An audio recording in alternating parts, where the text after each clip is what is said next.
একবার কল্পনা করো, ভোরবেলা আকাশের সূর্য ওঠার আগেই সেই নরম আলো আর বাতাসে ভেসে আসা এক অজানা গন্ধ যা আপনার হৃদয়ের প্রতিটি কোণে প্রশান্তি ঠেলে দেয়। আপনার চোখ বন্ধ করে দেয় না চাইলে।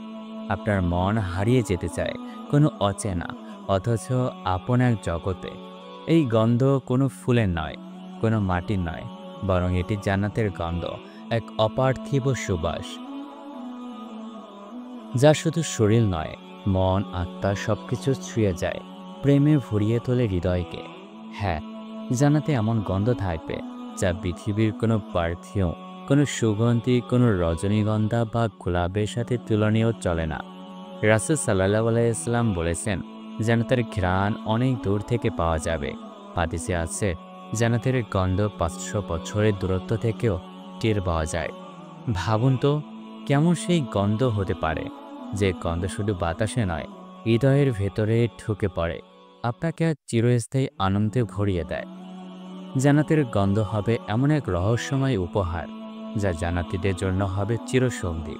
তারা যখন জান্নাতের বাগানে হেঁটে যাবে, তখন প্রতিটি ফুল, প্রতিটি বৃক্ষ থেকে ভেসে আসবে এক একরকম মোহনীয় সুবাস। কারোর জন্য হয়তো তা হবে প্রিয়তমার চুলে লিপ্টে থাকা আতরের মতো, কারোর জন্য তা হবে শান্ত নদীর ধারে বসে থাকা শীতল বাতাসের মতো।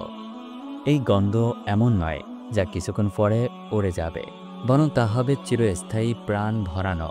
নবী করিম সাল্লাল্লাহু আলাইহি সাল্লাম বলেছেন, যে ব্যক্তি জান্নাতে যাবে সে কোনো কষ্ট অনুভব করবে না এবং জান্নাতে তার প্রতিটি নিঃশ্বাস থাকবে সুগন্ধময়। অর্থাৎ জান্নাতীদের দেহ থেকেও এমন সুবাস নির্গত হবে যা কখনো কমে যাবে না, বরং আরও বাড়তে থাকবে। জান্নাতের প্রতিটি জিনিসই থাকবে গন্ধের এক বিশেষ সৌন্দর্য। বেহেশতের জামাকাপড়, আসবাবপত্র, এমনকি খাবার পানীয়তেও থাকবে মিষ্টি অপার্থিব এক সুবাস। বর্ণায় আছে, জান্নাতি মাটি হবে কস্তুরীর মতো সুগন্ধময়। যেখানে আপনি পা রাখবেন সেখান থেকেই ভেসে আসবে কস্তুরী, আলো, জাফরান ও অজানা কত সুগন্ধি মিশ্রিত এক পরিপূর্ণ সুবাস। এই গন্ধ শুধু শরীরে অনুভূতি নয়, বরং আত্মার প্রশান্তির উৎস। আপনি জান্নাতে যখন কোনো প্রিয়জনের কাছে যাবেন, আপনি তাকে শুধুমাত্র দেখতে পাবেন না, তার কাছ থেকে আসা সুগন্ধই বলে দেবে এই সেই ব্যক্তি যাকে আপনি ভালোবাসেন। এই ভালোবাসা হবে বিশুদ্ধ, ইমামি, চিরন্তন। তবে জান্নাতের এই গন্ধ কি সবাই পাবে? না। হাদিসে এসেছে, কিছু ব্যক্তি এমন পাপ করবে যারা জান্নাতের গন্ধ পাবে না। তাই আমাদের উচিত এমন জীবন গড়া, এমন পথ বেছে নেওয়া যা আমাদের জান্নাতে সেই চিরসুন্দর সুবাসের অধিকারী বানিয়ে তোলে। আল্লাহ আমাদের সেই জান্নাতের অধিবাসী করুন, যেখানকার প্রতিটি নিঃশ্বাসে থাকবে প্রেম, প্রীতি, ভালোবাসা।